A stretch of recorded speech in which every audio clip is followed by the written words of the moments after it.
great to be able to finally reveal the villain of the piece, Catherine Marlowe.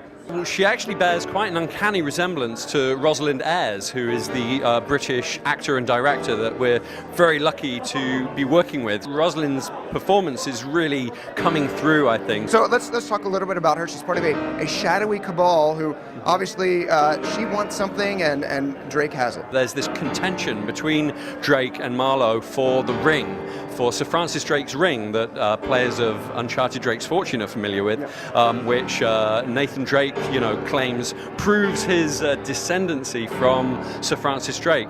Well, Marlowe obviously has dibs on it as well, and so this is kind of the first phase of the adventure that will lead Drake around Europe and finally propel him into the mystic heart of the Arabian Peninsula.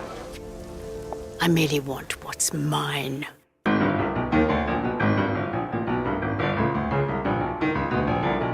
Seems to have quite a past with Sully. Well, I'm glad you picked up on that. A big part of the adventure of Uncharted 3 for us is more of an opportunity to focus on the relationship between Nathan Drake and his friend and mentor and partner in adventure, Victor Sullivan. And yeah, it's clear that there's some history there between Sullivan and Marlowe. It's a rich mix, and I think it's going to get us into some interesting, emotional, adventure-filled stuff. Would it be safe to say that Marlowe is going to be a very three-dimensional enemy and not sort of like, previously we've seen Lazarevich was a tank and he was a huge badass and very hard to take down. Marlowe is definitely a departure for us in terms of a villain in the Uncharted series whose tendrils are more insidious, who operates more psychologically, is more of a kind of mess with your head villain. So that's giving us all kinds of excellent opportunities to do things that we haven't done before, and I think that the payoff for our audience is going to be a good one.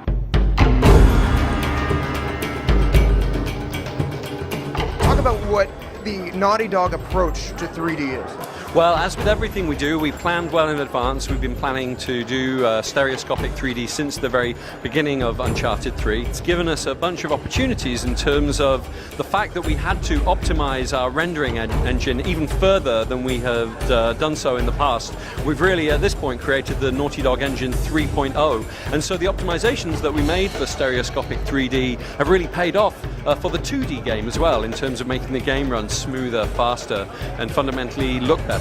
I've been a fan of stereoscopy for a long time, and so to finally get to work with it is brilliant.